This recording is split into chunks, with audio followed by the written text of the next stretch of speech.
मुरली अमृत की धारा है धारा, जो देती दुखों से किनारा। मुरली अमृत की धारा है धारा, जो देती दुखों से किनारा। भूले जीवन में हो जाए शिव बाबा मुरली में समझाए।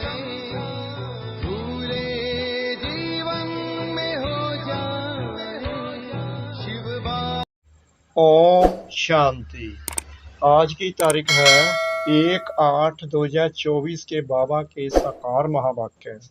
मीठे बच्चे, तुम पवित्र बनने के बिगर वापिस जा नहीं सकते।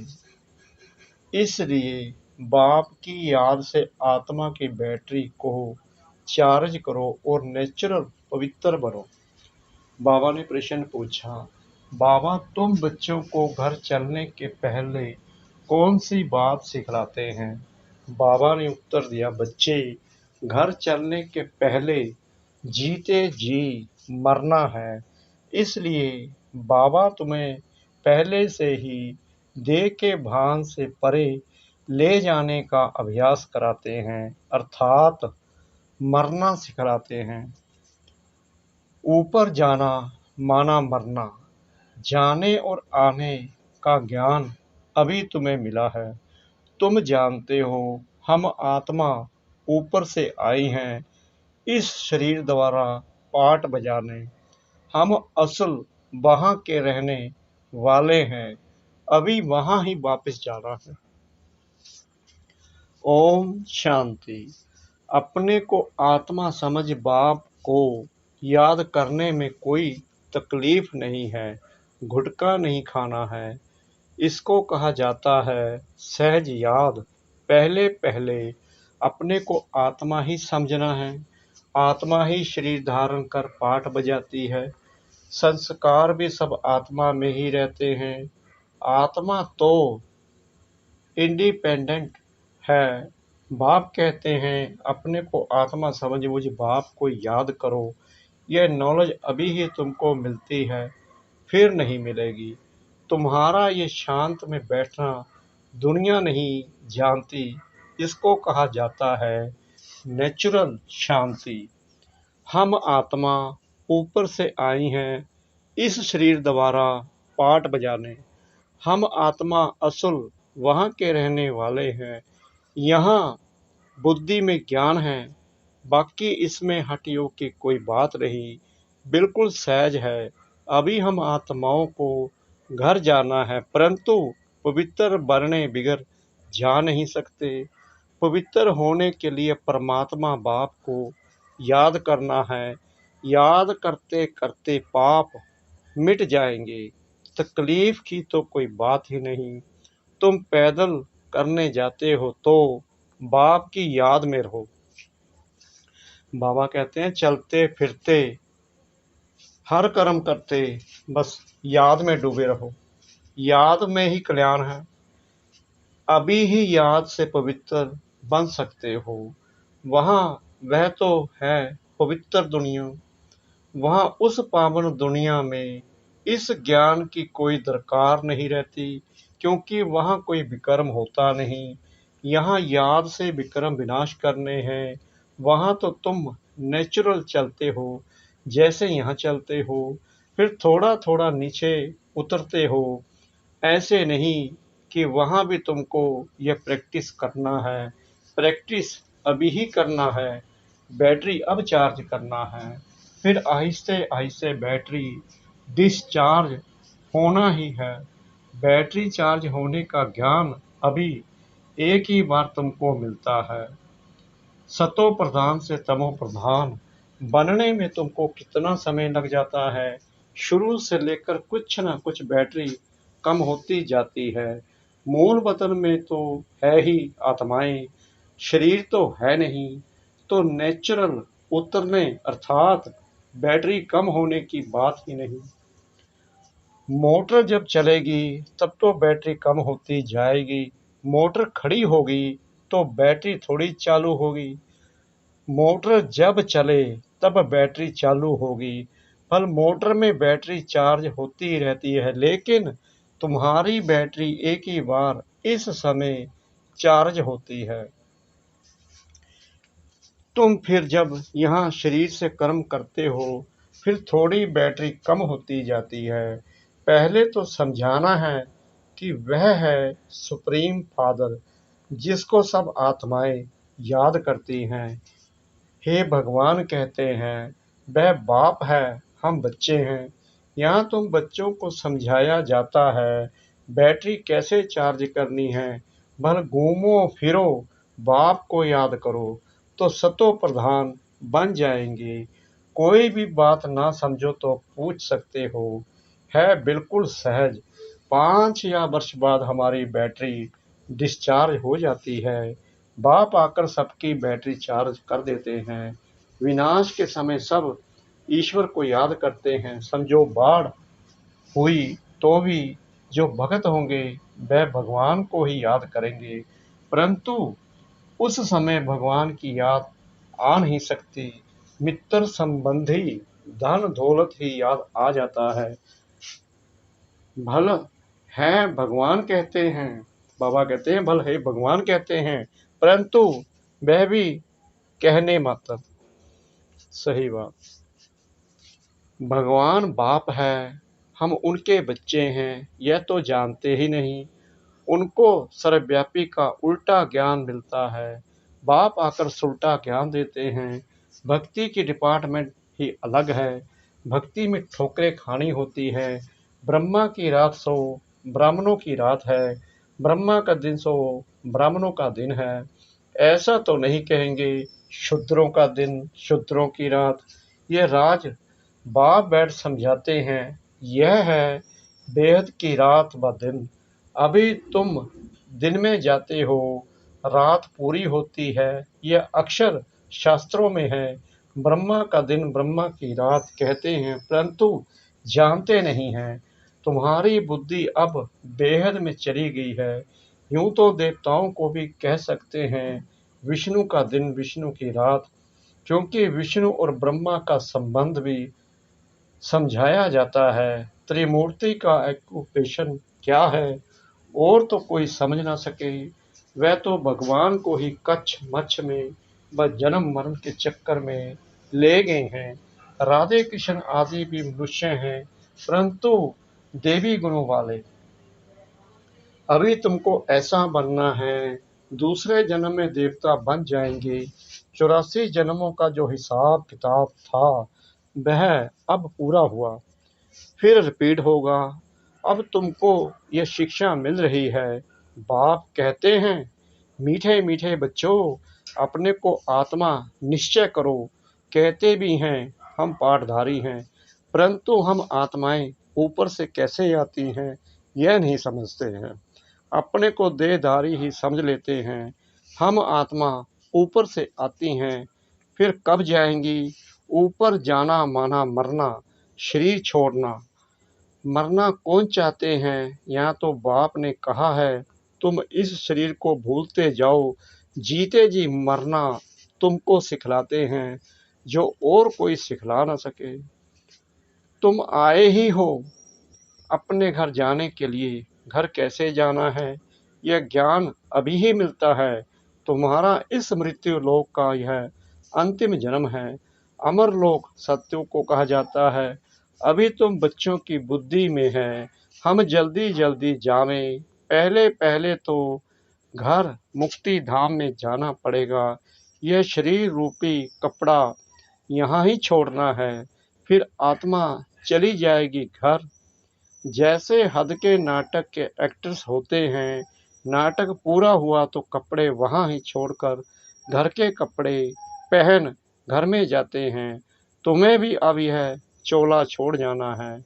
सतयुग में तो थोड़े देवताएं होते हैं, यहाँ तो कितने मनुष्य हैं अनगिनत।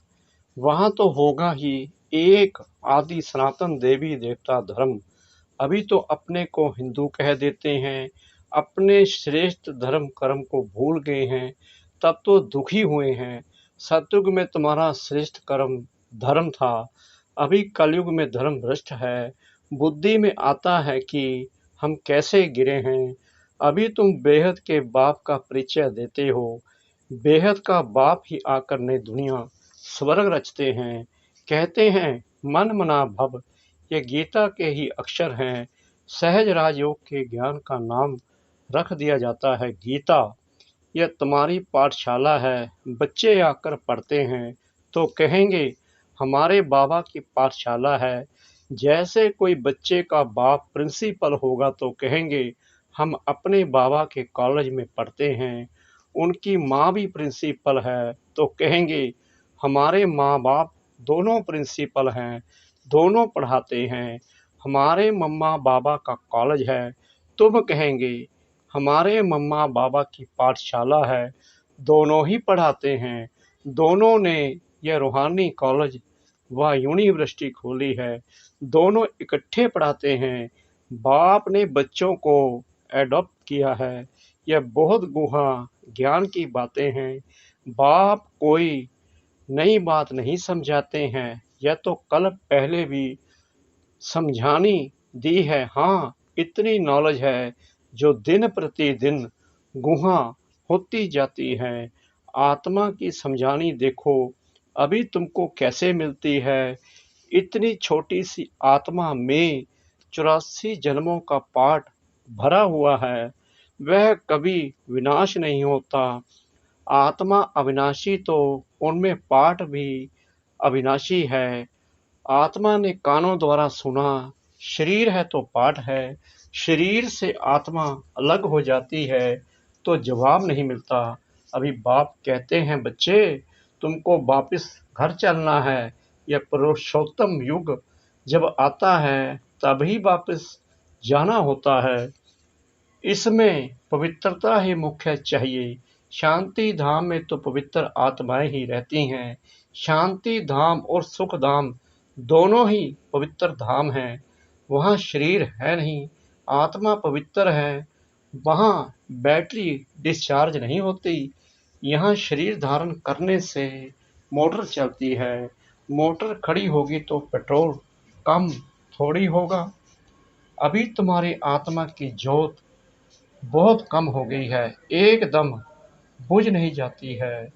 जब कोई मरता है तो दीवा जलाते हैं, फिर उसकी बहुत संभाल रखते हैं कि बुझ ना जाए। आत्मा की ज्योत कभी बुझती नहीं है, वह तो अविनाशी है। यह सब बातें बाप बैठ समझाते हैं।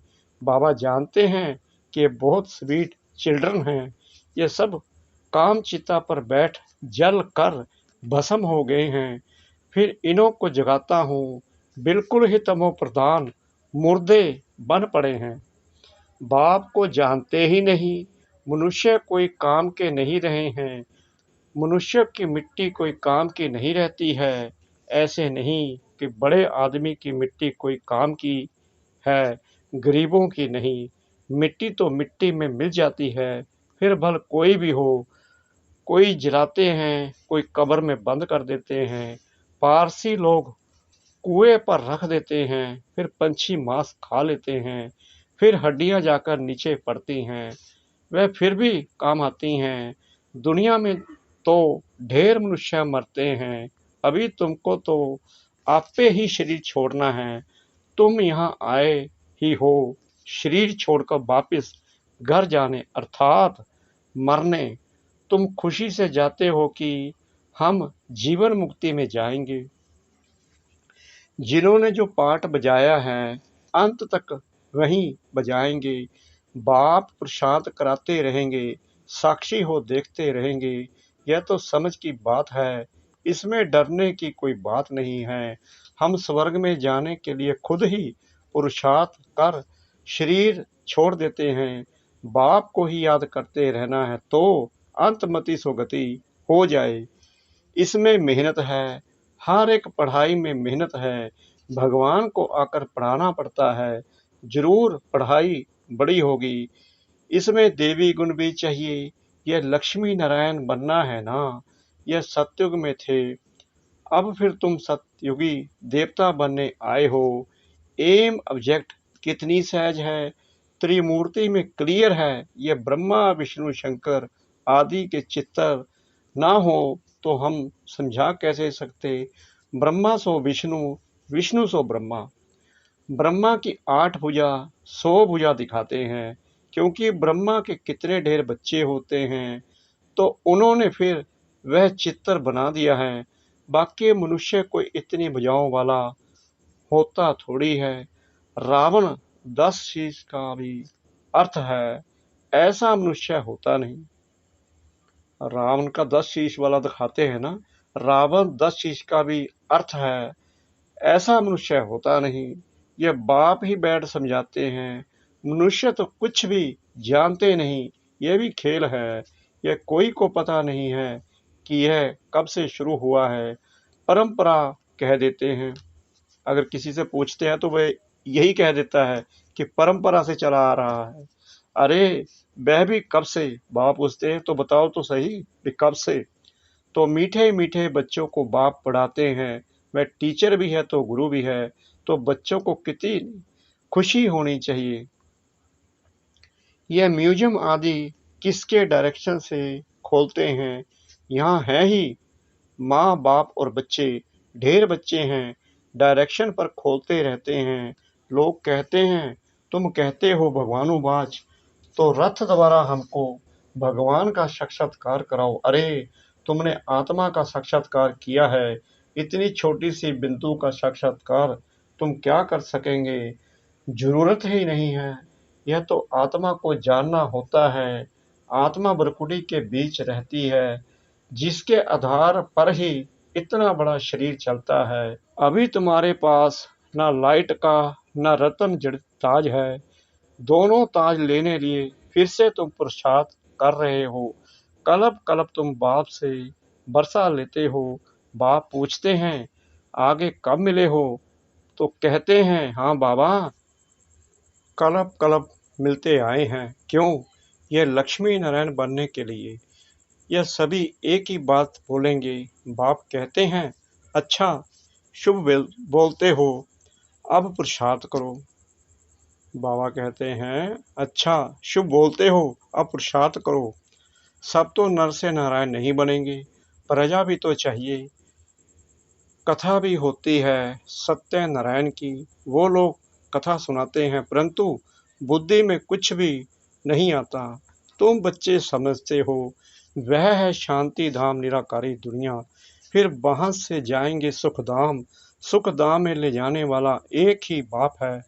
तुम कोई को समझाओ, बोलो अभी वापिस घर जाएंगे। आत्मा को अपने घर तो अशरीरी बाप ही ले जाएंगे। अभी बाप आए हैं, उनको जानते नहीं। बाप कहते हैं मैं जिस तन में आया हूँ उनको भी नहीं जानते। रथ भी तो है ना, हर एक रथ में आत्मा प्रवेश करती है। सबकी आत्मा भ्रकुटी के बीच रहती है। बाप आकर भ्रकुटी के बीच में बैठेगा। समझाते तो बहुत सहज हैं, पतित पावन तो एक ही बाप है। बाप के सब बच्चे एक समान हैं, उनमें हर एक का अपना अपना पार्ट है। इसमें कोई इंटरफेयर नहीं कर सकता है। अच्छा मीठे मीठे सिकलदे बच्चों प्रति माता पिता बाप दादा का याद प्यार और गुड मॉर्निंग। रूहानी बाप की रूहानी बच्चों को नमस्ते। हम रूहानी बच्चों की रूहानी बाप दादा को श्रद्धा भरी प्रेम भरी नमस्ते। शुक्रिया बाबा, शुक्रिया बाबा, शुक्रिया बाबा, इस मीठी मीठी मीठी मुरली के लिए। धारणा के लिए मुख्य सार नंबर 1, इस शरीर रूपी कपड़े से ममत्व निकाल जीते जी मरना है, अर्थात अपने सब पुराने हिसाब किताब चुकतू करने हैं। नंबर 2, डबल ताजधारी बनने के लिए पढ़ाई की मेहनत करनी है, देवी गुण धारण करने हैं। जैसा लक्ष्य है, शुभ बोल है, ऐसा पुरुषार्थ करना है। वरदान सतगुरु परमपिता परमात्मा जी का अकल्याण के संकल्प को समाप्त कर अपकारियों पर उपकार करने वाले ज्ञानी तो आत्मा भव। कोई रोज आपकी गलानी करे, अकल्याण करे, गाली दे तो भी उसके प्रति मन में घृणा भाव ना आए। अपकारी पर भी उपकार, यही ज्ञानी तो आत्मा का कर्तव्य है। जैसे आप बच्चों ने बाप को 63 जन्म गाली दी, फिर भी बाप ने कल्याणकारी दृष्टि से देखा, तो फॉलो फादर ज्ञानी तो आत्मा का अर्थ ही है सर्व के प्रति कल्याण की भावना, अकल्याण संकल्प मात्र भी नहीं हो। स्लोगन: मन मना भाव की स्थिति में स्थित रहो तो औरों के मन के भावों को जान जाएंगे। मन मना भाव की स्थिति में स्थित रहो तो औरों के मन के भावों को जान जाएंगे। ओम शांति।